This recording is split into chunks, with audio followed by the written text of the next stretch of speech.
Friends, welcome back to ಕವನ ಕಿರು YouTube channel. ತುಂಬ ಗ್ಯಾಪ್ ಆದಮೇಲೆ ಮತ್ತೆ ಈ ವ್ಲಾಗ್ನ ಮಾಡ್ತಾ ಇದ್ದೀನಿ. ಸೊ ತಡ ಮಾಡಿದೆ ಸ್ಟಾರ್ಟ್ ಮಾಡೋಣ. ಇವತ್ತಿನ ವ್ಲಾಗ್ ಏನು ಅಂತ ಅಂದರೆ, ನೀವು ಆಲ್ರೆಡಿ ತಮ್ಮನೇಲಲ್ಲಿ ನೋಡಿದ್ದೀರಾ. ನಾವು ಚನ್ನಪಟ್ಟಣದಲ್ಲಿ ಇರೋ ಗೌಡಗೆರೆ ಚಾಮುಂಡೇಶ್ವರಿ ಟೆಂಪಲ್ಗೆ ಹೋಗ್ತಾ ಇದ್ದೀವಿ. ಇವಾಗ ಟೈಮ್ ಬಂದುಬಿಟ್ಟು 5 o'clock ಆಗಿದೆ. ಸೊ ಬನ್ನಿ ರೆಡಿ ಆಗಿಬಿಟ್ಟು ಹೊರಡೋಣ. ನಾನು ಇವಾಗ ದೇವಸ್ಥಾನಕ್ಕೆ ಹೋಗೋಕ್ಕೆ ಯಾವ ರೀತಿ ರೆಡಿ ಆಗ್ತೀನಿ ಅಂತ ತೋರಿಸ್ತೀನಿ. So let's get ready with me. Firstly ನಾನು ಅಪ್ಲೈ ಮಾಡೋದು ಮಾಯ್ಶ್ಚರೈಸರ್. ಆಲ್ಮೋಸ್ಟ್ ನನ್ನ ವೀಡಿಯೋಸಲ್ಲಿ ನೀವು ನೋಡಿರ್ತೀರ. ಸೊ ನಾನು ಯೂಸ್ ಮಾಡೋದು ಪಾಂಡ್ಸ್ ಮಾಯ್ಶ್ಚರೈಸರ್. ನೆಕ್ಸ್ಟ್ ನಾನು ಯೂಸ್ ಮಾಡ್ತಾ ಇರೋದು ಸನ್ಸ್ಕ್ರೀನ್. ನಿಮ್ಗೆ ಗೊತ್ತಿರುತ್ತೆ, ಬ್ಯಾಂಗ್ಳೂರಲ್ಲಿ ಆಲ್ರೆಡಿ ತುಂಬಾ ಬಿಸಿಲು ಸ್ಟಾರ್ಟ್ ಆಗಿದೆ. So sunscreen must and should use ಮಾಡಿ. ನಾನಿಲ್ಲಿ ನ್ಯೂಟ್ರಿಜನ ಅವ್ರದ್ದು ಸನ್ಸ್ಕ್ರೀನ್ ಯೂಸ್ ಮಾಡ್ತಾ ಇದ್ದೀನಿ.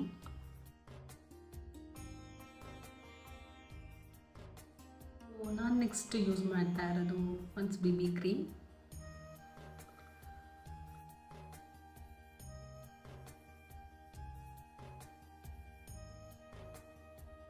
ನಾನು ಯೂಸ್ ಮಾಡ್ತಾ ಇರೋದು ಲ್ಯಾಕ್ಮೆ ಅವ್ರ ರೋಸ್ ಪೌಡರ್.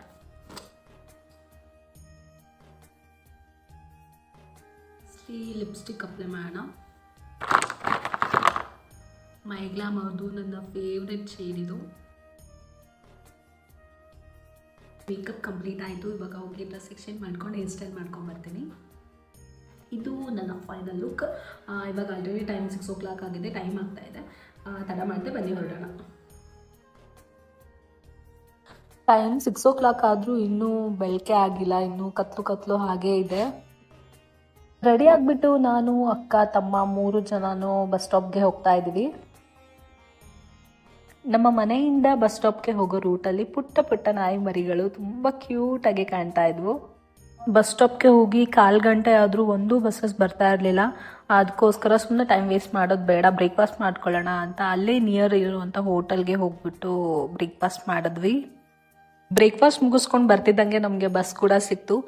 ಬಸ್ ಹತ್ಕೊಂಡು ಮೆಜೆಸ್ಟಿಕ್ಗೆ ಹೋದ್ವಿ. ಮೆಜೆಸ್ಟಿಕ್ಕಲ್ಲಿ ಚನ್ನಪಟ್ಟಣ ಬಸ್ಸಸ್ ಬಗ್ಗೆ ವಿಚಾರಿಸಿದ್ದಕ್ಕೆ ಅವರು ಮೈಸೂರು ರೋಡಲ್ಲಿರೋ ಸ್ಯಾಟಲೈಟ್ ಬಸ್ ಸ್ಟಾಪ್ಗೆ ಹೋಗಿ ಅಲ್ಲಿಂದ ಬಸ್ಸಸ್ ಸಿಗುತ್ತೆ ಅಂತ ಹೇಳಿದ್ರು. ಮತ್ತೆ ಮೆಜೆಸ್ಟಿಕ್ಕಿಂದ ಬಸ್ ಹತ್ತಿ ಮೈಸೂರು ರೋಡ್ ಸ್ಯಾಟಲೈಟ್ಗೆ ಹೋದ್ವಿ. ಸ್ಯಾಟಲೈಟ್ ಬಸ್ ಸ್ಟಾಪಲ್ಲಿ ಚನ್ನಪಟ್ಟಣ ಬಸ್ ಬೇಗನೆ ಸಿಕ್ತು. ಸೊ ಅಲ್ಲಿಂದ ನಾವು ಚನ್ನಪಟ್ಟಣ ಕಡೆ ಹೊರಟ್ವಿ. ಫೈನಲಿ ಚನ್ನಪಟ್ಟಣ ರೀಚ್ ಆದ್ವಿ. ಟೈಮ್ ಬಂದು 9:30 ಆಗಿದೆ. ಚನ್ನಪಟ್ಟಣ ಬಸ್ ಸ್ಟಾಪಲ್ಲಿ ಬಸ್ಸಸ್ ಅವೈಲಬಲ್ ಇರಲಿಲ್ಲ. ಸೊ ಅದಕ್ಕೋಸ್ಕರ ಗೌಡಗೆರೆಗೆ ಹೋಗೋವಂಥ ಪ್ರೈವೇಟ್ ಬಸ್ಸಲ್ಲಿ ಹತ್ಬಿಟ್ಟು ಅಲ್ಲಿಂದ ಹೊರಟ್ವಿ. ಗೌಡಗೆರೆಗೆ ಹೋಗೋ ರೂಟ್ ಕಂಪ್ಲೀಟಾಗಿ ಬರೀ ತೋಟದ ಮನೆಗಳೇ ಇದೆ. ತುಂಬಾ ಬ್ಯೂಟಿಫುಲ್ ಆಗಿತ್ತು. ಫೈನಲಿ ಗೌಡಗೆರೆ ರೀಚ್ ಆದ್ವಿ. ಬಸ್ ಇಳಿದ್ಬಿಟ್ಟು ಟೆಂಪಲ್ ಹತ್ರ ನಡ್ಕೊಂಡು ಹೊರಟ್ವಿ. ಟೆಂಪಲ್ ಹತ್ರ ಹೋಗ್ತಿದ್ದಂಗೆ ಅಲ್ಲಿರೋ ಕ್ರೌಡ್ ನೋಡಿಬಿಟ್ಟು ಒಂದು ಕ್ಷಣ ತಲೆ ತಿರ್ಗೋ ಥರ ಅನ್ನಿಸ್ತು. ಬಿಕಾಸ್ ಅಷ್ಟು ಕ್ರೌಡ್ ಇತ್ತು. ಈ ಟೆಂಪಲಲ್ಲಿ Sunday, Saturday and government holidays ಟೈಮಲ್ಲಿ ಆಲ್ಮೋಸ್ಟ್ ಯಾವಾಗಲೂ ಇದೇ ಥರ ರಶ್ ಇರುತ್ತಂತೆ. ಟೆಂಪಲ್ ಒಳಗಡೆ ಎಂಟರ್ ಆಗಿ ಗರ್ಭಗುಡಿಯಲ್ಲಿರೋ ದೇವಿ ದರ್ಶನಕ್ಕೋಸ್ಕರ ನಾವು ಕೂಡ ಕ್ಯೂ ಅಲ್ಲಿ ಹೋಗಿ ನಿಂತ್ಕೊಂಡ್ವಿ. ನಾವು ಅಂದ್ಕೊಂಡಿದ್ದು ಜಸ್ಟ್ ಇದು ಒಂದೇ ಲೈನು, ಇದಾದ್ಮೇಲೆ ನಮಗೆ ಗರ್ಭಗುಡಿಯಲ್ಲಿರೋ ದೇವಿ ದರ್ಶನ ಆಗೋಗುತ್ತೆ ಅಂತ ಖುಷಿಯಿಂದ ಇದ್ವಿ. ಬಟ್ ಆ್ಯಕ್ಚುಲ್ ಕತೆ ಬೇರೆನೇ ಆಯಿತು. ಅಲ್ಲಿ ದೇವಿ ದರ್ಶನಕ್ಕೆ ಕ್ಯೂ ಅಲ್ಲಿ ನಿಂತಿದ್ದು ಮಾರ್ನಿಂಗ್ 10:30ಗೆ.